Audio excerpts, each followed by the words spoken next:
नमस्कार साथियों। सबाल्टर्न शब्द का प्रयोग आजकल राजनीतिक विमर्श में बहुत बढ़ गया है।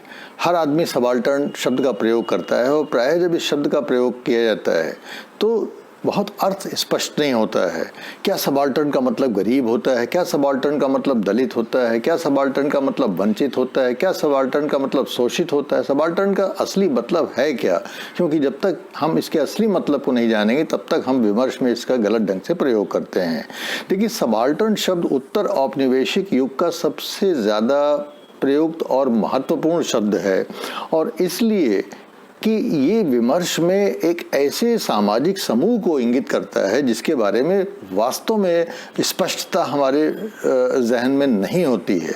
सबसे पहले इस शब्द का प्रयोग इटली में एंटोनियो ग्रैम्सी ने अपने प्रिजन नोटबुक में किया था और उसने सबाल्टर्न शब्द का प्रयोग वास्तव में सर्वहारा के विकल्प के रूप में किया था, क्योंकि जो इटली के शासक थे वो सर्वहारा शब्द से चिढ़ते थे और ये संभव था कि उसकी रचनाओं को कॉन्फिस्केट कर लेते। तो ग्रैम्सी ने सर्वहारा के विकल्प के रूप में इस शब्द का प्रयोग किया था, सबाल्टर्न शब्द का प्रयोग किया था और उसका भाव ये था कि ये सबाल्टर्न एक ऐसे लोगों का समूह होता है जो समाज की एक दबंग व्यवस्था में रहते हैं, जिसमें कुछ लोगों का प्राधान्य होता है, हेजीमनी होती है और उस व्यवस्था में उस समूह का, सबाल्टर्न समूह का न कोई स्थान होता है, न कोई राजनीतिक भूमिका होती है, न उनकी कोई आवाज़ होती है।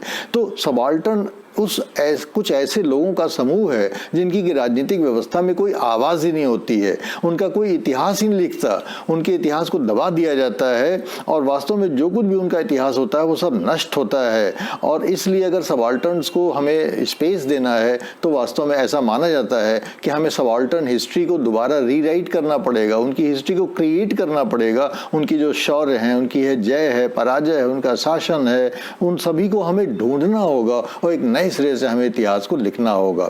लेकिन सबाल्टर्न कोई समूह तभी तक रहता है जब तक कि वो बेआवाज होता है। जैसे ही उसकी आवाज होती है तो सबाल्टर्न समूह से बाहर हो जाता है। ये उसको गरीब, शोषित, दलित, वंचित से एक प्रकार से अलग करता है कि अगर आपकी आवाज है तो फिर आप सबाल्टर्न नहीं रहे। और इसमें आवाज का मतलब ये है कि आपको कोई पूछता नहीं है, आप हर चीज से वंचित हैं, उसकी आपकी कोई आवाज नहीं है, आपको कोई पूछता नहीं है, आपको वोटिंग के अधिकार नहीं है, आपको व्यक्ति का अधिकार नहीं है, आप राजनीतिक वर्ग या समाज का हिस्सा नहीं है, तभी तक आप सबाल्टर्न है। हर कोई गरीब, दलित, वंचित सबाल्टर्न नहीं होता है। अगर उसकी आवाज है तो वो सबाल्टर्न नहीं है। महिलाएं डबल सबाल्टर्न मानी जाती हैं, उस समूह की महिलाएं डबल सबाल्टर्न मानी जाती हैं, क्योंकि न केवल वो सामाजिक क्षेत्र में एक प्रकार से वंचित होती हैं बल्कि वो एक प्रकार से अपने पारिवारिक क्षेत्र में भी वंचित होती हैं। तो ये डबल सबाल्टर्निज्म का टप्पा महिलाओं पर भी लग जाता है। लेकिन ये ध्यान रहे कि सबाल्टर्न समूह जो है ये संभव है कि वो एक क्षेत्र में सबाल्टर्न हो लेकिन दूसरे क्षेत्र में सबाल्टर्न ना हो, इसलिए सबाल्टर्न पे कोई सार्वभौमिक ठप्पा नहीं लगाया जाता है। तो इसलिए ध्यान रहे कि सबाल्टर्न शब्द का जब आप अपने पॉलिटिकल डिस्कोर्स में प्रयोग करते हैं तो उसको गरीब, दलित, शोषित, वंचित के सेंस में प्रयोग नहीं करेंगे बल्कि उसको एक ऐसे समूह के रूप में प्रयोग करेंगे जिस समूह की पूरी राजनीतिक व्यवस्था में कोई भी आवाज नहीं है। Thank you.